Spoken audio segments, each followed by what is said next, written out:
Do you know the out-of-pocket cost of a complete blood count test? No, ma'am, not immediately. Do you have a ballpark? With a copay, ma'am? No, the out-of-pocket, just the typical cost. I do not, ma'am. Okay, a CBC typically costs about $36. What about the out-of-pocket cost for a complete metabolic panel? Ma'am, I'd have to pass on that as well. You have any idea? You want to take a ballpark? I would say $75. Okay, 58.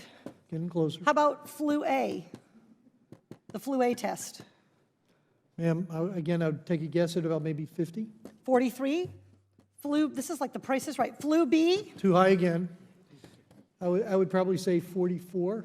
That's good.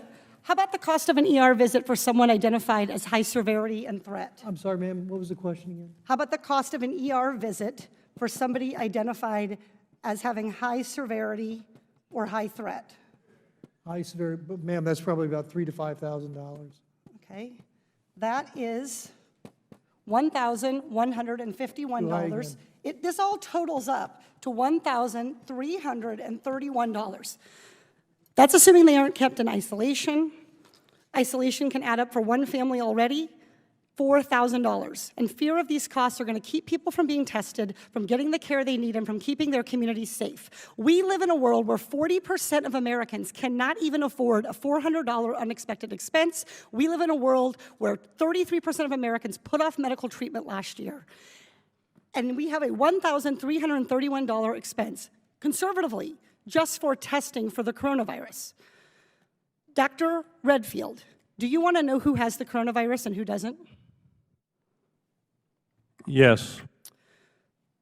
Not just rich people, but everybody who might have the virus? All of America. Dr. Redfield, are you familiar with 42 CFR 71.30, excuse me? 42 CFR 71.30. The Code of Federal Regulations that applies to the CDC. 42 CFR 71.30.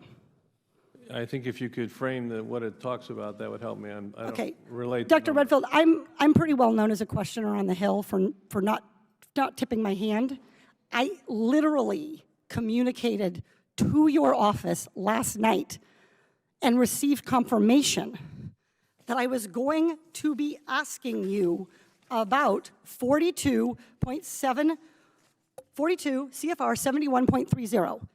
This provides the director may authorize payment for the care and treatment of individuals subject to medical exam, quarantine, isolation, and conditional release. That I know about, and my office did tell me that. I just didn't know the numbers, ma'am. That's Congresswoman. Great, so you're familiar. Dr. Redfield, will you commit to the CDC right now using that existing authority to pay for diagnostic testing free to every American regardless of insurance? Well, I can say that we're going to do everything to make sure everybody can get the care they need. Not good enough. Reclaiming my time. Dr. Redfield, you have the existing authority. Will you commit right now to using the authority that you have vested in you under law that provides in a public health emergency for testing, treatment, exam, isolation without cost, yes or no?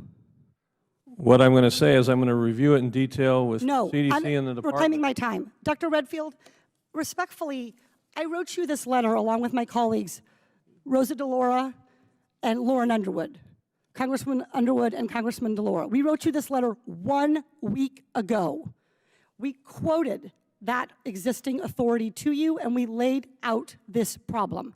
We asked for a response yesterday. The deadline and the time for delay has passed. Will you commit to invoking your existing authority under 42 CFR 71.30 to provide for coronavirus testing for every American regardless of insurance coverage? What I was trying to say is that CDC is working with HHS now to see how we operationalize that. Dr. Redfield, I hope that that answer weighs heavily on you, because it is going to weigh very heavily on me and on every American family. Our intent is to make sure every American gets the care and treatment they need at this time of this major epidemic, and I'm currently working with HHS to see how to best operationalize it. Dr. Redfield, you don't need to do any work. to operationalize. You need to make a commitment to the American people so they come in to get tested. You can operationalize the payment structure tomorrow. I think you're an excellent questioner, so my answer is yes. Excellent. Everybody in America hear that. You are eligible to go get tested for coronavirus and have that covered regardless of insurance. Please, if you believe you have the illness, follow precautions. Call first. Do everything the CDC and Dr. Fauci, God bless you, for guiding Americans in this time. But do not let a lack of insurance worsen this crisis. And I would just like to echo what you said. It's a public health, a very important public health, that those individuals that are in the shadows can get the health care that they need during this time of us responding to this outbreak.